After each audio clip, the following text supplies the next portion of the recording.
What's happening, people? We're back with the final song in the playlist of the live bootleg recording of a-ha's performance in Buenos Aires in 1991. Thank you to all the a-ha family, but Sophia did mention, and I realized I shouldn't have been thinking this way, that it is automatically an indication of the order in which they played the tunes. But yes, this is, at the very least, the final song included in the folder for this bootleg recording, and that is, inevitably, Take On Me. So yes, this is a song that was the very starting point of my a-ha journey in modern times, and was the one a-ha song that I remembered to some degree of familiarity going back to my youth. It certainly was a song I remember hearing a lot in my youth. I've come to a newfound understanding of it, and of course, watching the a-ha movie, which was a joy in which I would like to revisit sometime soon, just because now I've gone even farther in the a-ha journey, and I have, heard a number of remixes and demos and gotten a better sense for their creative process. And of course, even that is incomplete and fragmented. Just hearing a demo or an early version of something and then knowing the album tune, that doesn't necessarily tell you every facet of how the one became the other and so on. Nevertheless, I have, again, explored more of their larger body of work, including tracks that were in the process of being developed and then knowing what they became. So it'd be nice to go back to the a-ha movie again. So, in any case, the point is, I very much enjoy this tune, and while I completely understand that some of the more longtime fans view it with a bit of a complicated relationship, maybe in part because it's not their best song by quality, and also partially because it becomes this reputational song that, again, casual listeners or people who don't really know their work, it's like, oh, a-ha, the Take On Me band, right? And it's like, yeah, but it's unfair to depict them in that way because it doesn't do justice to the quality of their albums and their other hit songs, much less, the sort of hidden gems in their catalog, and it becomes almost larger than the band itself. So again, I completely get that perspective, or perspectives in that vein, but I do think it is still a rightly famous tune, and as Morton said, it's a riff that goes down in history. It's just one of those timeless riffs that the moment you hear it, it has an effect in a way that not all riffs or even, very successful pop melodies do. In any case, I'm curious to hear what they do with it in this live performance, so let's give it a listen. Luca, between this reaction and the last one, she jumped down, but now she's lying right there staring at me. It's like, you should be here, you should be on camera. But alas, maybe she'll come back over during the listening. Let's hear it. This is a-ha and a live performance of Take On Me from Argentina, or a concert in Argentina in 1991.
Sounds like a football match.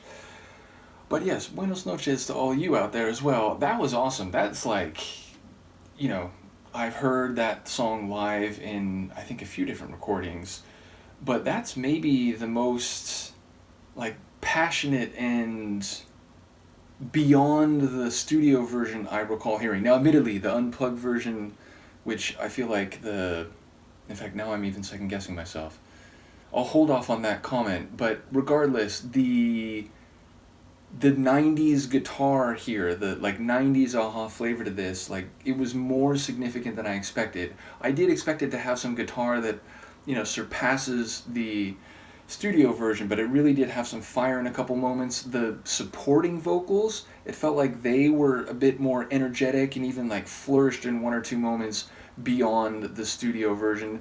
Morton's vocals, like, and it's interesting knowing that in years after this, like this became a song where he like can't quite sing it the same way, that, you know, really high inflection that he uses across the course of the song.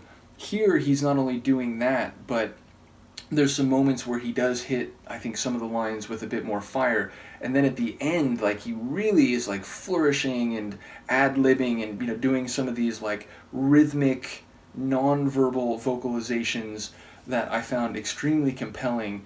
And then of course it has that live end where, you know, it's sort of rolling and the drums are building and you don't quite know when it's finally going to come to an end, which I very much enjoyed. So yeah, like, it felt enhanced. It had that like 90s kind of rock flavor, which a lot of their performances from this era clearly have. And yeah, in particular, the guitar sounded fantastic. I think Morton and the other guys on vocals, like, they were beyond the studio version. I will say also, at the end, I was thinking of Mags from the Aha movie talking about like when he's 80 and it's like he's just going to be playing that melody over and over, which was one of the funnier moments in a very funny series of moments over the course of the film. So yes, I can't help but think of that. But again, there's a reason the tune is timeless. There's a reason it became such a big hit. So whether or not it is considered among their best songs, I still think it's a song that is rightly as famous as it is. And this performance, I think, you know, took it to another level, maybe even for folks who, generally speaking, are kind of meh about it. So yeah, a really cool track to end this folder of recordings from this concert on. And yes, the bootleg quality of the recording notwithstanding, and again, like, relative to some other bootlegs I've heard, I feel like this recording was pretty good. Like, the sound was decent. Like, you could tell it's not like, you know, fully like mastered, or, you know, it wasn't done with equipment like on the stage, but was done like a bootleg. I still think it was good enough, and I think this has been a really fun experience going through a concert that, you know, was never released like publicly. So yes, there are several more bootleg recording folders in this larger umbrella folder that I have. So this is only the beginning of these journeys when it comes to bootleg Aha concert recordings. I feel like I'm using too many words and getting myself confused now. Nevertheless, I very much enjoyed this one. Do let me know what you think, and I will pick another concert for the tandems going forward after that. And I will see you then. Peace.